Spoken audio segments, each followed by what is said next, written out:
The writer Albert Goldman once observed that every dance craze, from ragtime to rumba to rave, tends to go through a similar life cycle. Each starts as slightly OUS underground scene that is painted as a symptom of decadence and criminality. It then goes overground, reaching out beyond its core demographic. It then fades from the main and starts a gradual process of gentrification, to be curated by ethnomusicologists and rare groove archivists.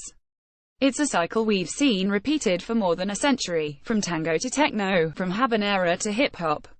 Weirdly, with grime, a music that's been a part of the British musical landscape for nearly 20 years, all of these stages are still happening simultaneously.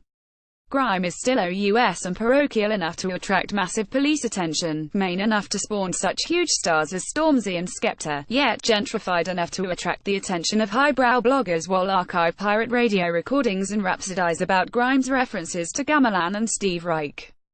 Sam Walton is a 26-year-old Mancunian who will probably be horrified to see his music described as a sign of grime's gentrification, not least because the lead single on his second album features the frankly terrifying MC Rico Dan, who growls ominous threats of shooting you in the face and removing the vertebrae from your spine.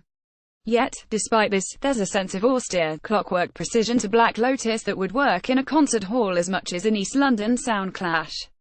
Black Lotus features many of grime's sonic signatures: jerky beats, harsh and metallic 80s synth patches, rumbling sub-bass, and plots them as if on graph paper. It also plays up the minimalist aesthetic that has long existed in the music, and refines many of the cinegrime tendencies you find in Wylia Code 9. Bamboo flutes and who fiddles are deployed with a calligraphic elegance. Elegant arpeggios are played on kotos and zithers, while martial beats come thundering out on taiko drums. This is true fourth world minimalism, austere and thrilling in equal measure. This month's other pick's even more austere as traces Fat Cat Records by the Polish cellist Resina.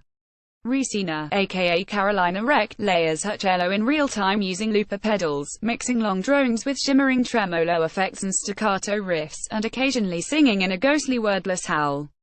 The results are often haunting. Sara Minnelli's new resonances for flute Ima Vinci takes this sense of subversion even further. Her flute is something to create breathy textures, popping effects, unexpected trills and drowsy slurs. After such astringent sounds, Daniel Aged's solo debut album BH Quality Time Recordings is like a warm bath. Aged's chordal bass playing often recalls Thundercats' Woozy RB, but it's put through some wondery odd contexts, flirting with ECM-style minimalism, folktronica and pedal steel guitar.